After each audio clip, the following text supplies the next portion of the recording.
capital. Mire, para el desdoble de este miércoles 11 de septiembre de 2024, le damos la bienvenida aquí en el estudio y le agradecemos que nos acompañe a Hamlet García Almaguer, exdiputado federal, consejero nacional de Morena y maestro en Derecho Constitucional. ¿Cómo estás, Hamlet? Buenas noches. Gusto saludar a toda la audiencia de Capital 21. Seguro muy felices, porque ahora ya van a estar también en el 22. Sí, muy felices por el nombramiento de nuestro querido Alonso. Sí. Nos está viendo, le mandamos un abrazote. Y una felicitación. Oye, Hamlet, tú estuviste ayer en la discusión en la casona de Xicoténcatl de la reforma judicial. ¿Cuál es tu balance sobre esta discusión? También me decías que has estado ya en contacto con algunos diputados y diputadas de los congresos estatales en donde ya se está discutiendo o ya se aprobó la reforma judicial. Cuéntanos qué es lo que te dice. Sí, es correcto. Bueno, estuvimos ayer en la nueva sede del Senado y nos tocó atestiguar la irrupción de trabajadores del Poder Judicial Federal y también personas vinculadas con el PRI y con el PAN, que lo hicieron en conjunto.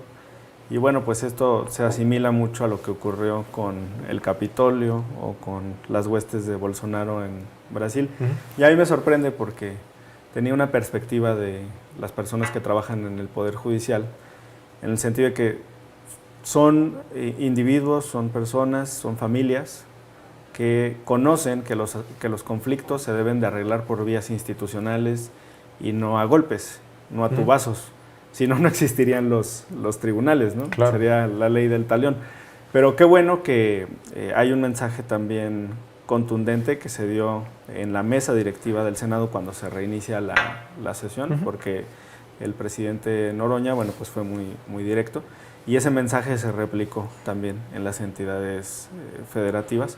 Hoy, por ejemplo, dio un gran discurso el diputado Marcos Rosendo, que fue integrante de la Comisión de Puntos Constitucionales con nosotros, dictaminó la reforma judicial, entre otras, y ahora es el presidente del Congreso del Estado.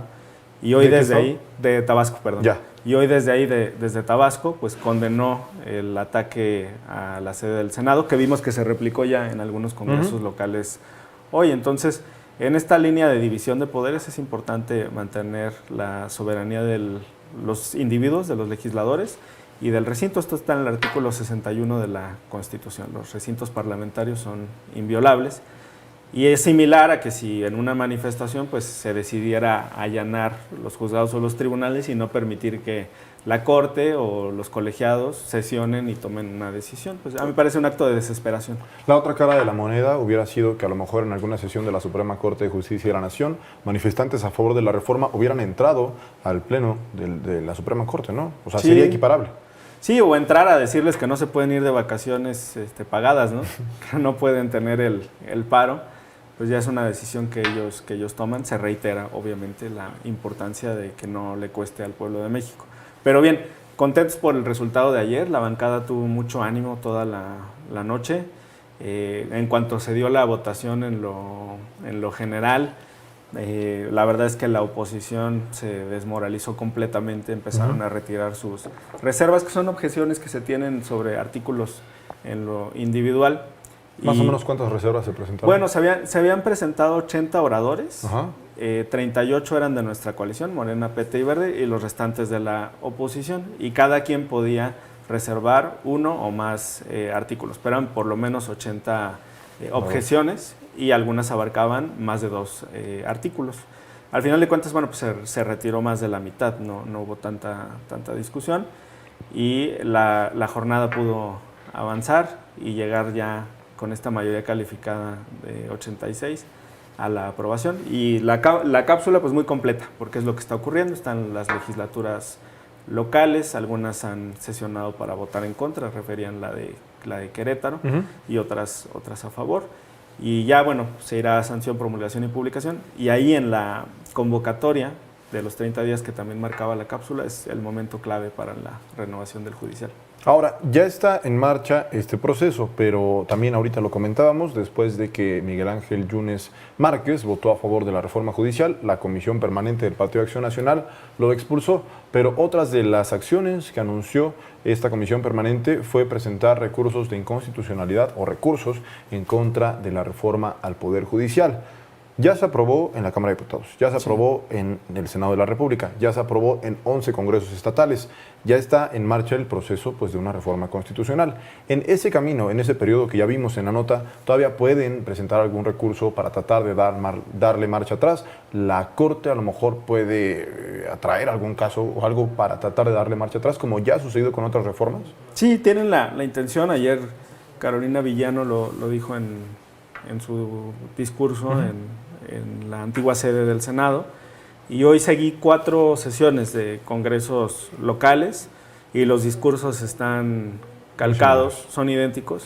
O sea, el PRI está en esa línea y con esa objeción o amenaza sobre los formalismos, sobre los procedimientos, que han sido muy cuidadosos en todo el proceso.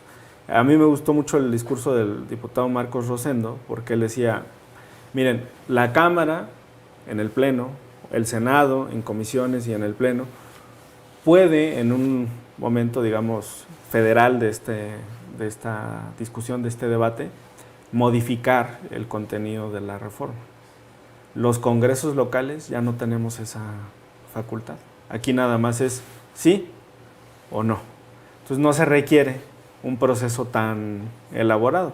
Simplemente la soberanía de las entidades federativas ahí representadas tiene que dar su opinión, que es lo que ha estado ocurriendo en las últimas horas.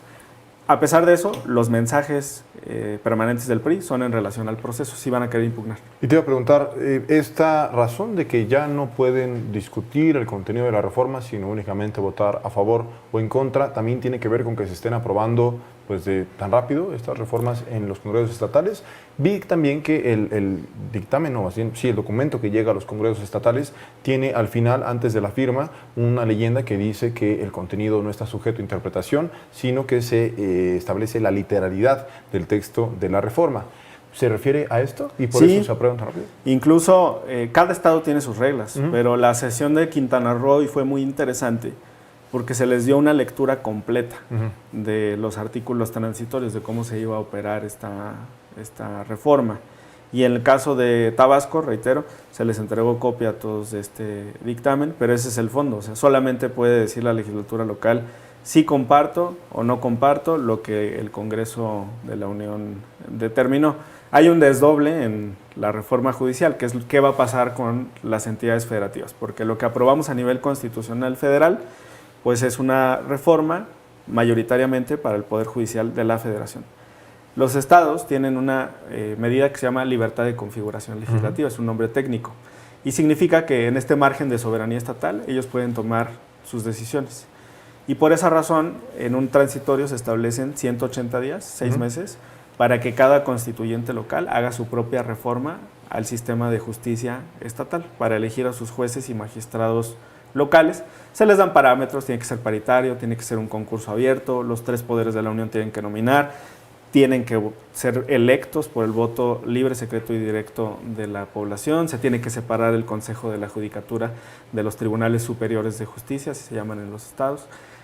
Son parámetros nada más, pero ahí vendrá una segunda discusión mucho más profunda de los congresos locales, y normalmente la Constitución de los estados solo se puede reformar con el visto bueno también de la mitad más uno de los municipios. Ok, esto que nos dices es importante porque parte de los transitorios entonces tienen, o más bien mandatan, que los congresos estatales también hagan reformas de sus poderes judiciales locales.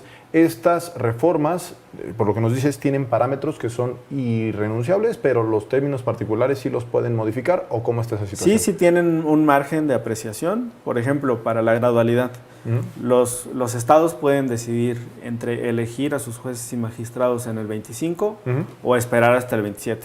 En cambio, a nivel federal es mitad 25 y mitad 27. La Corte es toda, como bien decía la cápsula, en el 25.